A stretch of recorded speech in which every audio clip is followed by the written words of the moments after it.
আর 5 minute যদি late করতাম তা আমার ছেলেও তো এখানেই থাকতো, হয়তো আম্মু আসে নাই। উত্তরার মাইলস্টোন স্কুল অ্যান্ড কলেজের মূল ফটক আজ তালাবদ্ধ।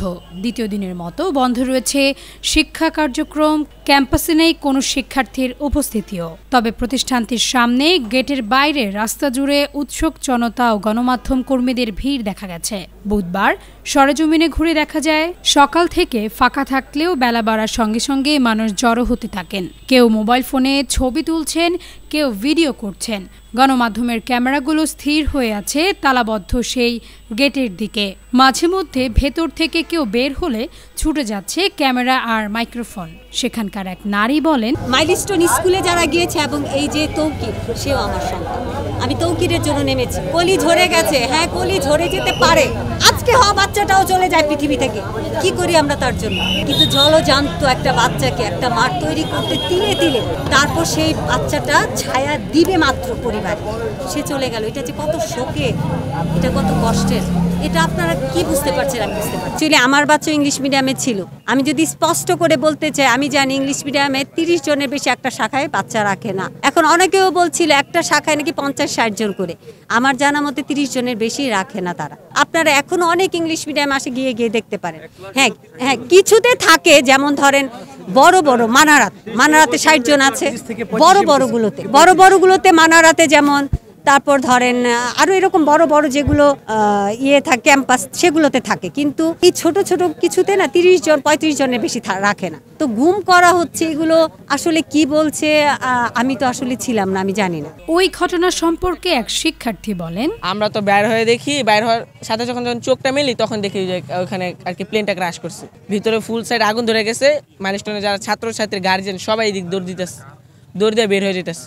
তারপর আমাদের পাশে তো আর্মি ক্যাম্প থেকে আর্মিরা আইসা এখানে পরে বিএনসিসি আমরা যারা আসছিলাম তারা গ্রিল ভেঙে স্টুডেন্টদের বের করার চেষ্টা করছে, কিন্তু ততক্ষণে সব স্টুডেন্ট প্রায় শেষ, ততক্ষণ আর স্টুডেন্ট নাই। হ্যাঁ ছিল, কোচিং যারা করে বেশিরভাগ এই কোচিং করে 30 থেকে 35 জন, হ্যাঁ এরকমই ছিল। কিন্তু একটা 6 মিনিটে বা এই একটার পাশাপাশি ঘটছে, তো এর জন্য মানে তখনও গার্জিয়ান নিতে আসেনি। এর জন্য ভিতরে তো এই স্যার ম্যাডামরা ভিতরে রাখা দিছে, স্যার ম্যাডাম সহ তারাও আর কি শেষ। আবার গেটের ভেতরে দেখা গেছে বিপুল সংখ্যক আইন শৃঙ্খলা রক্ষাকারী বাহিনীর সদস্য ও নিরাপত্তা কর্মীদের উপস্থিতি। কেউ ভেতরে ঢোকার চেষ্টা করলে বাধা দেওয়া হচ্ছে। গণমাধ্যম কর্মীরা অনেকেই ক্যাম্পাসে প্রবেশের অনুমতি না পেয়ে বাইরে থেকেই ছবি ও ভিডিও সংগ্রহ করছেন। ঘটনা ঘটাকালীন প্রত্যক্ষদর্শী এক মা বলেন, সিঁড়ির ডান পাশে হচ্ছে রেইন আর রেইনবো, আর সিঁড়ির বাম পাশে হচ্ছে স্কাই আর ক্লাউড, এই দুইটা সেকশনে মানে ঢুকছে বিমানটা। হ্যাঁ ওখানেই। আর ওইখানেই যারা যেই কয়টা বাচ্চা আপনার কোচিংয়ের জন্য ছিল বা বাবা মা আসতে একটু দেরি হয়েছে, ওরা দোলনায় খেলতেছিল, ওরা ওদের সাথে ফ্রেন্ডদের সাথে একসাথে খেলাধুলা করতেছিল, ওরা সবাই নিহত হয়েছে। আর আমি তো ছুটির 5 মিনিট আগে, আমি আর এই যে আমার উনি সবসময় আসে আমার ছেলেকে নিতে, তো গতকালকে আমি আসছিলাম, আমি 5 মিনিট আগেই দাঁড়াইছিলাম। তো আমার ছেলে বের হয়েছে, পরে আমার ছেলে বলতেছে, আম্মু আজকে তো বইমেলা লাস্ট দিন, আমি একটু বইমেলায় যাবো, আমি কিছু বই কিনবো। আমি মাত্র বইমেলায় গেলাম, আর এই বিকট শব্দের পিছনের দিকে তাকাই দেখি যে এইভাবে আগুন জ্বলতেছে। অন্যদিকে এরই মধ্যে যুদ্ধবিমান বিধ্বস্তের ঘটনায় হতাহতদের প্রকৃত সংখ্যা নিরূপণ এবং আহত, নিহত ও নিখোঁজদের নাম ঠিকানা সহ তালিকা তৈরিতে 6 সদস্যের একটি কমিটি গঠন করেছে প্রতিষ্ঠান কর্তৃপক্ষ। অধ্যক্ষ মোহাম্মদ জিয়াউল আলমকে সভাপতি করে গঠিত এই কমিটিকে 3 কর্মদিবসের মধ্যে একটি পূর্ণাঙ্গ প্রতিবেদন জমা দিতে বলা হয়েছে।